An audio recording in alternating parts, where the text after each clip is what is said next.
Greetings. Today's video we are going to learn about random variables and its types. First, let us see what is random variable. A random variable is nothing but a function which maps sample space to the real number. So, by definition, random variable means it's a function which maps sample space to the real number. What does it mean?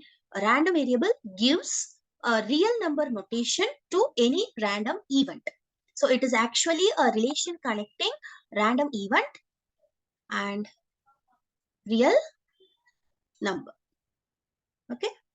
That is, it gives some numerical value for any random event. For example, we can understand about random variable very clearly if we just understand it with one example.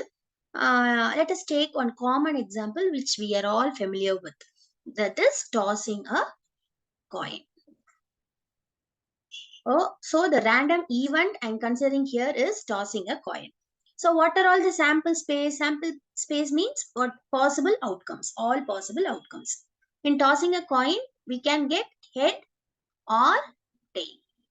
Okay. Now I define a random variable x as the number of heads I get in tossing a coin. So I define a random variable such that it is a number of heads we get in the event of tossing a coin. Okay. Then how can you correspond this random variable to a real number? So here in tossing a coin, there are two possible outcomes, namely head or tail. So if we take the number of heads as your random variable, then what can be the result? The number of heads can be 1 or 0.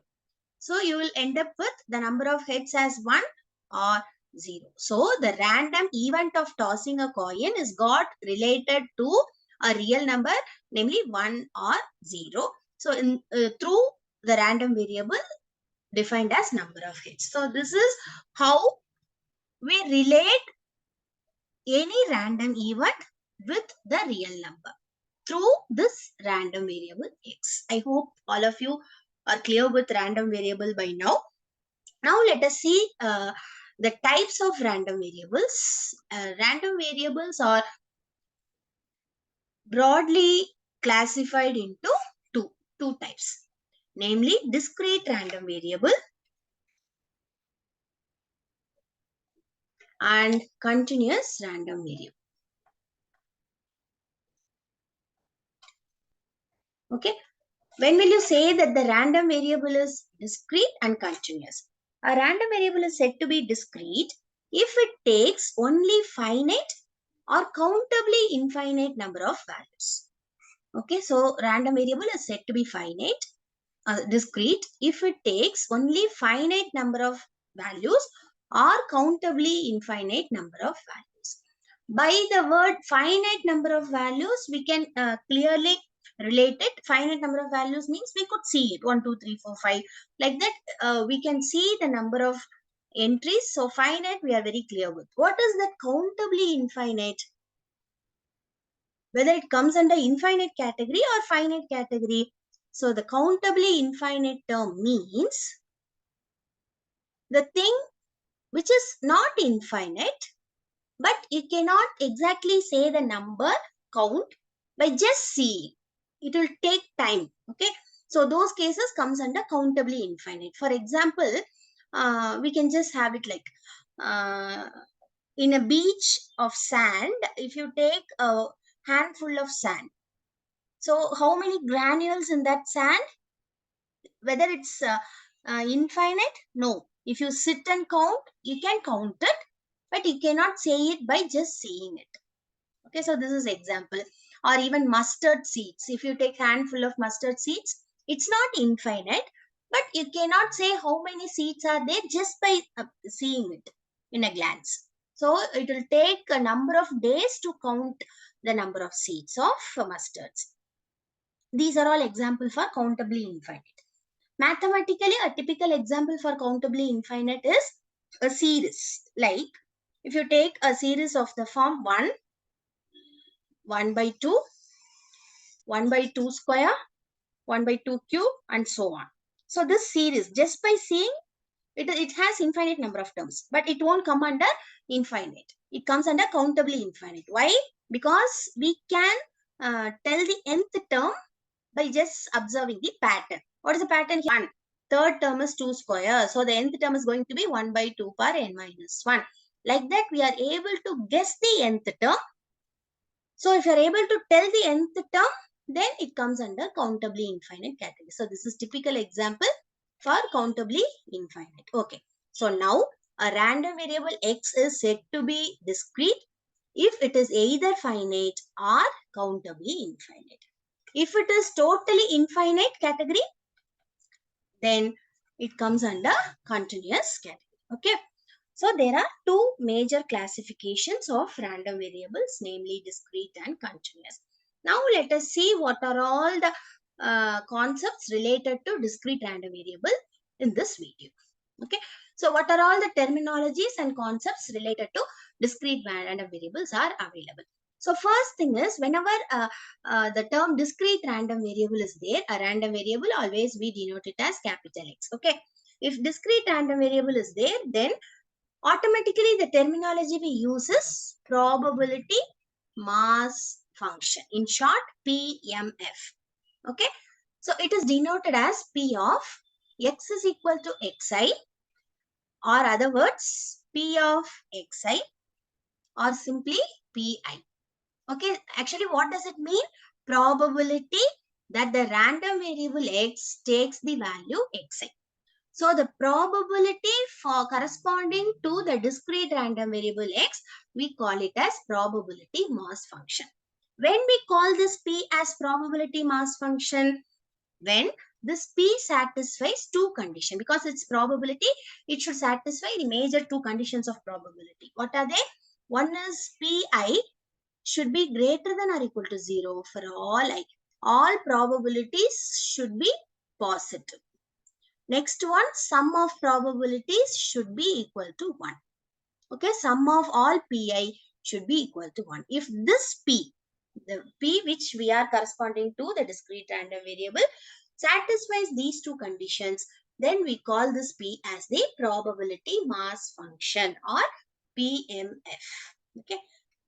Next concept is cumulative distribution function. What is cumulative distribution function? It is denoted as capital F of X. A cumulative distribution function of a random variable X is denoted as capital F of X, and it is defined as F of X is equal to sum of all PMF up to X. Cumulative distribution of X up to X is nothing but summing up all PMFs probabilities up to that X. Cumulative, the name itself implies, no, it's just accumulating all the PMFs. Okay, so it is denoted as capital F of X. Summation varies over X. Number of PMFs, summation varies over X here. Okay, next concept is, and one more thing we should know about this cumulative is, always this cumulative starts with 0 and ends with 1. That is, cumulative distribution function cannot exceed 1, because we know that the total probability is 1 and there is no negative probability. So accumulating all probabilities also cannot exceed 1. So it cannot go for negative side also. So your capital F of X lies between 0 to, actually takes, lies in the closed interval 0 to 1. Next concept we are going to see here is moments. Okay, moments is actually denoted as expectation of X power R. What is moment? The expected value of the integral power of the random variable is called moment. This is general definition of moment. Here for the discrete random variable, how the values takes place. So expectation of X power R, where X is discrete, then how can you find this value? It is summation X per R P of X is equal to X. Summation varies over X. Okay. So E of X per R is nothing but summation X per R, P of X is equal to Xi. This is called moment. In particular, it's called moment about origin. There are actually three moments. One is moment about origin. Another one is moment about mean. And another one, last one is moment about any random point A, any random value A. Okay, so E of x per r is called moment about origin. Moment about mean means it's denoted as E of x minus mu power r. Okay, and moment about a point A means E of x minus a power r. So how can you define these two? E of x minus mu per r is nothing but summation x minus mu power r p of xi. Similarly, E of x minus a the whole per r is nothing but summation x minus a the whole per r p of xi. There are actually relation connecting moment about mean, moment about the point with moment about origin. So we can easily relate. Instead of finding this direct summation, we can also calculate this using moment about origin. Okay, so this is all about moments. Next concept in discrete random variable is moment generating function. So we are going to see about a function which generate all these moments which we have seen. So one more thing I wanted to tell in under the concept of moment is we have seen E of x per r is called moments, right? Specifically, it is called rth moment. Generalized, no? It is called rth moment. So from this, we can find mean and variance. So when you put r is equal to 1, it becomes E of x. It is called mean. How can you calculate? By putting r is equal to 1 in the general formula. What is that? Summation x p of x. Okay. Second moment, that is when you put r is equal to 2, it becomes E of x square. So how can you calculate it for discrete random variable? Summation x square p of x. This is called second moment, denoted as E of x square. Then how can you calculate variance of a random variable x? We know variance of x is E of x square minus E of x the whole square. So this is general formula for variance of x. We can use this after finding first and second moments. We can substitute the values to find variance of x. Similarly, we can find third moment, fourth moment, that is E of x cube, x power 4, etc. if necessary. So actually mean is nothing but first moment. Variance we can calculate using the second moment and so on. Next concept is moment generating function. That is, we are going to see about a function which generates all the moments which we have seen till now. Okay, so that is denoted as, that is in short, it is called MGF, moment generating function. It is denoted as mx of t and or E of expectation of e power tx. Okay, mx of t is called moment generating function. It is given by the formula expectation of e power tx, general formula. Now, if x is discrete, how can we calculate this expected value? Expectation of e power tx is nothing but summation e power tx p of x. Summation varies over x. Okay, so if x is a discrete random variable, then we'll be using summation throughout. Okay, general formula to find expectation of some function is summation of that function into PMF. Here the function is e power tx, so expectation of e power tx is summation e power tx p of x. P of x denotes PMF. This is how MGF is calculated. But what is the name given for this? It is moment generating function. So let us see how this MGF, which we have calculated, that is mx of t, how it generates moments. So what is the relation connecting this mx of t and expectation of x power r, that is moment. There are two relations to find expectation of x power r from mx of t. First one is expectation of x power r, that is moment, rth moment. It is also denoted as mu r dash.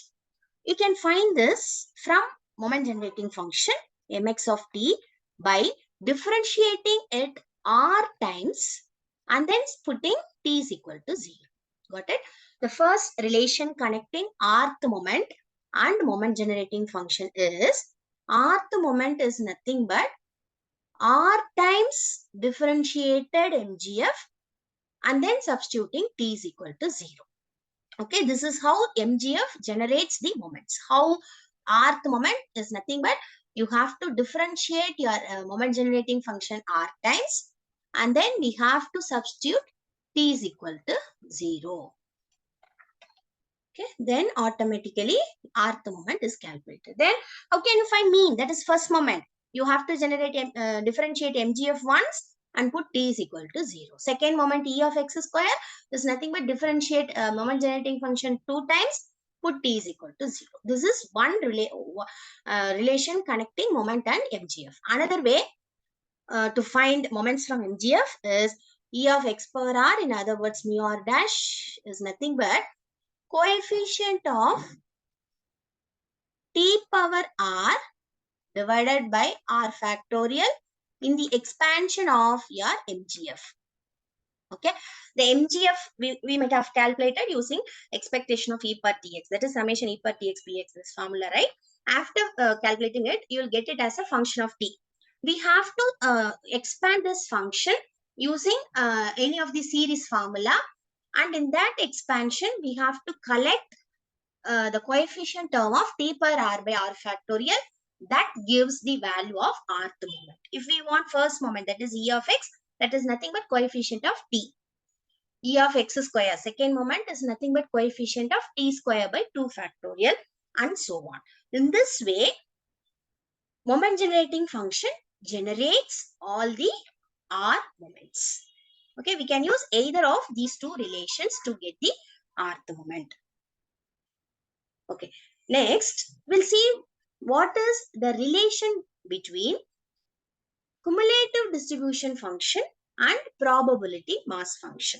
Already we have seen cumulative distribution function is nothing but f of x. Probability mass function is nothing but p of x is equal to xi or p of xi. How can we find PMF from CDF? The relation connecting these two is nothing but f of x, that is p of xi, is equal to f of xi minus f of xi minus 1. In this way, using this relation, we can get probability mass function from cumulative distribution function from probability mass function. How will you get cumulative distribution function? Is nothing but sum of probability mass function. You have to take the sum up to x. Okay, this is another way how to get PMF from CDF. So these are all the concepts related to a discrete random variable.